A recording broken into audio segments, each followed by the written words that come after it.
Hello friends, काजल chemistry study में आप सभी का स्वागत है। अगर मेरा वीडियो आप सभी को अच्छा लगे तो मेरे चैनल को लाइक और सब्सक्राइब कर देना। इस वीडियो में हम जानेंगे अधात्विक ऑक्साइडों की अम्लीय प्रकृति। सबसे पहले अधात्विक ऑक्साइड क्या है? पहले तो ऑक्साइड एक यौगिक होता है। यौगिक इसलिए क्योंकि ये एक से अधिक प्रकार के तत्वों के रासायनिक संयोग से बना होता है, अर्थात रासायनिक अभिक्रिया के बाद बनता है। और अधात्विक ऑक्साइड इसलिए क्योंकि ऑक्साइडों में तो सबसे पहले एक जो तत्व होगा वो ऑक्सीजन होना चाहिए। एक तो ऑक्सीजन होगा और दूसरा जो तत्व शामिल होगा वो क्या होगा? एक अधातु होगा। तो उसको क्या कहेंगे? अधात्विक ऑक्साइड कहेंगे। तो यहाँ कह रहा है कि अधात्विक ऑक्साइडों की अम्लीय प्रकृति, मतलब अधात्विक ऑक्साइड जो होता है उसका गुण अम्लीय होता है। इसको हम उदाहरण से समझेंगे। सबसे पहले कार्बन जो है ऑक्सीजन से अभिक्रिया करके बनाया क्या? Carbon dioxide. Carbon oxygen gas में जलकर बना क्या? कार्बन डाइऑक्साइड बना। तो इस कार्बन डाइऑक्साइड में सबसे पहले हम जल मिला देंगे तो एक जलीय विलयन तैयार होगा। कार्बन डाइऑक्साइड का जलीय विलयन तैयार होगा।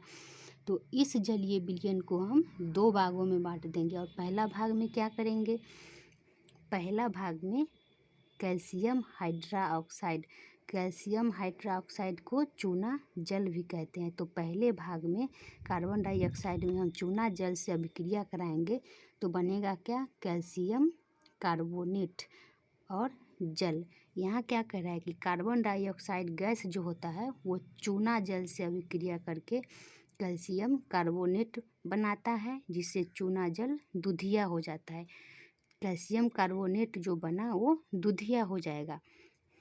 कार्बन डाइऑक्साइड गैस जो है वो चूना जल से अभिक्रिया करके चूना जल को दूधिया बना देगा। इसको रासायनिक भाषा में समझे तो calcium carbonate, calcium carbon dioxide जो है वो कैल्शियम हाइड्रोक्साइड से अभिक्रिया करके कैल्शियम कार्बोनेट बनाया और जल बनाया, वही कह रहा है। और इसमें जो हमने जलीय विलयन बनाया था कार्बन डाइऑक्साइड का जलीय विलयन, उसको हमने क्या किया था? दो भागों में बांटा था।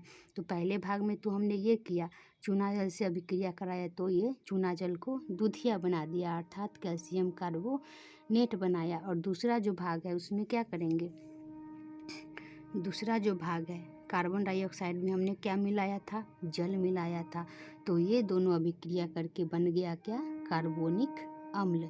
H2CO3 कार्बोनिक अम्ल का सूत्र होता है। तो ये जो विलयन है जलीय विलयन कार्बोनिक अम्ल, इसमें जब हम नीला लिटमस पत्र ले जाएंगे तो ये क्या हो जाएगा? लाल हो जाएगा। और लाल लिटमस पत्र पर कोई प्रभाव नहीं होगा। तो अम्ल का गुण क्या है? अम्ल का गुण ये है कि वो नीले लिटमस पत्र को लाल कर देता है, वो स्वाद में खट्टा होता है। तो इस विलयन में जब हम नीले लिटमस पत्र को ले जाएंगे तो क्या हो जाएगा? लाल हो जाएगा। इससे क्या सिद्ध होता है? ये कार्बन डाइऑक्साइड गैस जो है उसका प्रकृति क्या है? अम्लीय है। ये कार्बन डाइऑक्साइड का ही विलयन है ना, कार्बोनिक अम्ल। तो इसमें जब हम लाल लिटमस पत्र को ले जाएंगे तो वो नहीं, नीले लिटमस पत्र को ले जाएंगे तो वो क्या होगा? लाल हो जाएगा। इससे सिद्ध होता है कि ये जो विलयन है वो क्या है? अम्लीय है। फिर हमने दूसरा उदाहरण लिया क्या? सल्फर। सल्फर भी एक अधातु है और अधातु को ऑक्सीजन के साथ अभिक्रिया कराया तो बना क्या? अधात्विक ऑक्साइड।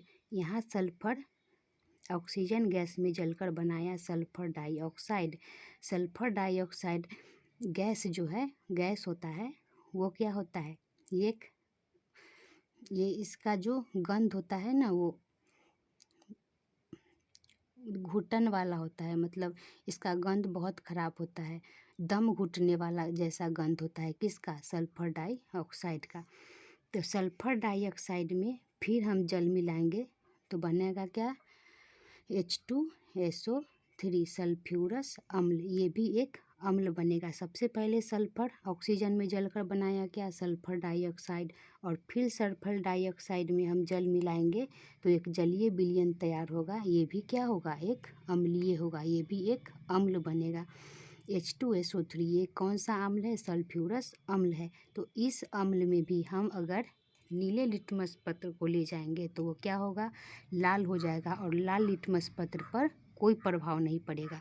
तो यहाँ क्या लिखा है? प्रायः अधात्विक ऑक्साइड जो होता है वो अम्लीय होता है। यहाँ कह रहा है कि जितने भी अधात्विक ऑक्साइड होते हैं मतलब लगभग वो क्या होंगे?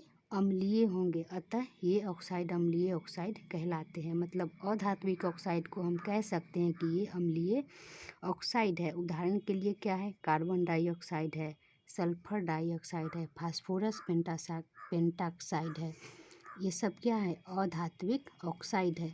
तो हमने इस उदाहरण से जाना कि अधात्विक ऑक्साइड जो होता है उसका गुण क्या होता है? अम्लीय होता है। वही हमने पढ़ा क्या? अधात्विक ऑक्साइडों की अम्लीय प्रकृति। ओके, धन्यवाद।